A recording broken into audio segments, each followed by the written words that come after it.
Welcome to the Cauldron of Curiosities.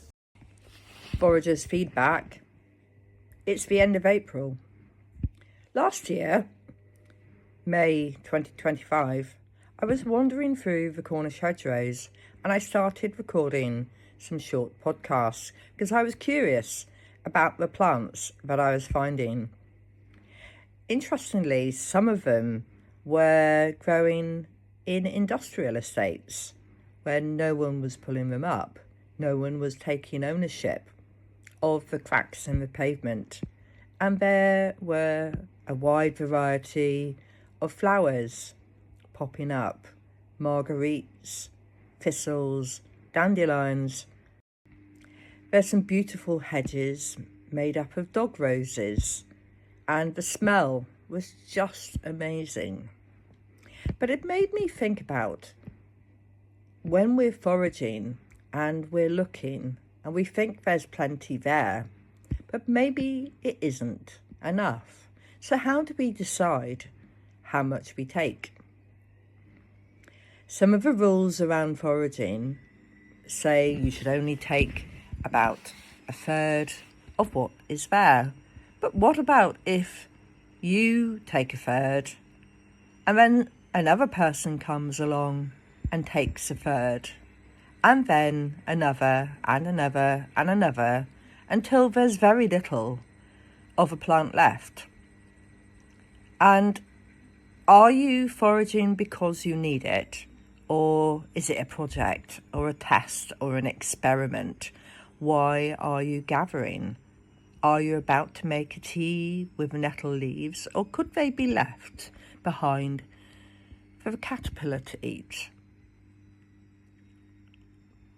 These are the things that I often think about, and it's one of the reasons that I take so many photographs with my camera, because photographic foraging is a way of capturing the beauty of what you see without taking any of the items, and it helps with identification later on. And you can cross-match your photographs and the flowers and say, oh, I recognise that, but I didn't need to pick it. How do you feel about foraging? And do you have any rules around what you take, when you take it, where you take it? And are you aware of any of the rules around what you shouldn't be picking and what you should be leaving to the wildlife? I would be interested to know if you have any particular ways that you like to forage. Do you photographic forage as well? Or do you forage at certain times of the year, making wines? Or are you foraging right now? Are you gathering the hawthorn buds? And do you eat them? And do you gather the hawthorn flowers to make a tea? They're in abundance and they're early. Do you go out in the early morning, or do you follow the cycles of the moon so that the flowers are full, ready to be picked by you or any other? I would love to know your thoughts around how you forage, and do let me know. You can contact me in a comment on the podcast, or you can even email me at info@thedandelion.co.uk. That was one of the dogs running by, and here we have a dandelion clock. Look at that. It's quite low down, so it's not being exposed quite to the wind that we have here. So if you look, all the leaves are shaking.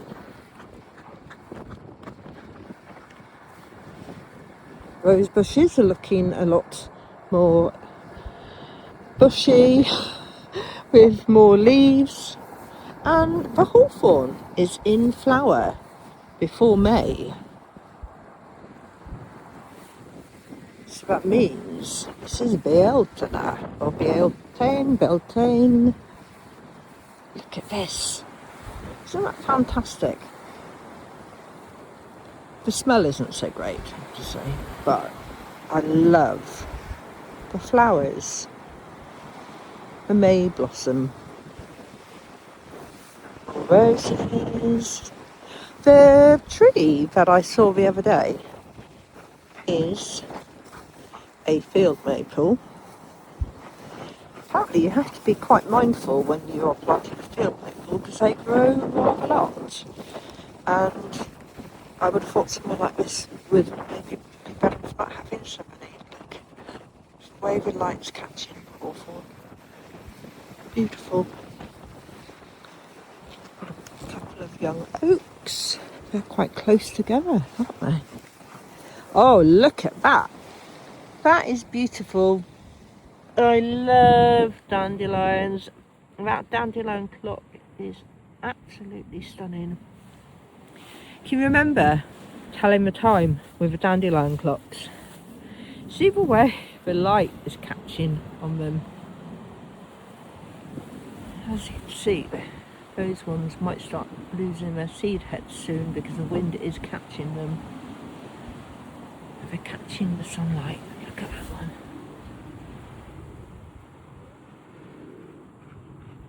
Absolutely stunning. I expect the dogs are going to knock them off as well. Another hawthorn. Less flowers on this one, even though it catches the afternoon sun. And Bumble is having a snack, eating some of the herbs. See the beautiful pinks of the buds. Bright green leaves.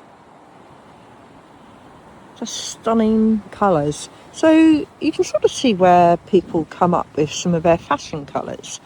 That bright green with a pink is part of the natural world. You don't see many people wearing the bright gold yellow of dandelions though, do you? But I do like that colour on the walls. It makes me feel like the sun's out all the time. And see the birch. So graceful.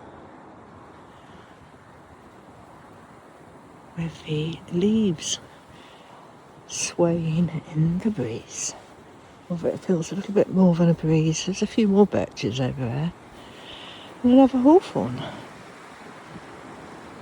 You see. I like the way they just, when they're in flower, it really shows the irregular shape of the hawthorn branches and gives it a different type of substantialness. And there we have a clump of dandelions. Does anybody use dandelion in their herb work or in their spell work even? There's the apple tree. Looks like she's nearing the end of her flowering. The wind's probably had a good bash and blown them away. So despite the wind, as you can see, blue sky, it's warm. We had mist drizzle earlier, which I was hoping would help give the allotment plants something to drink. Just going to give you a close-up of a hawthorn. If you're wondering what the heavy breathing is, it's the dogs running around. Look at that. You can eat these. The buds are called bread and cheese. And maidens would wash their face with the dew from a May blossom. Look at the tree there. That is beautiful, isn't it? Lovely. Look. I love apple trees. They're beautiful, aren't they?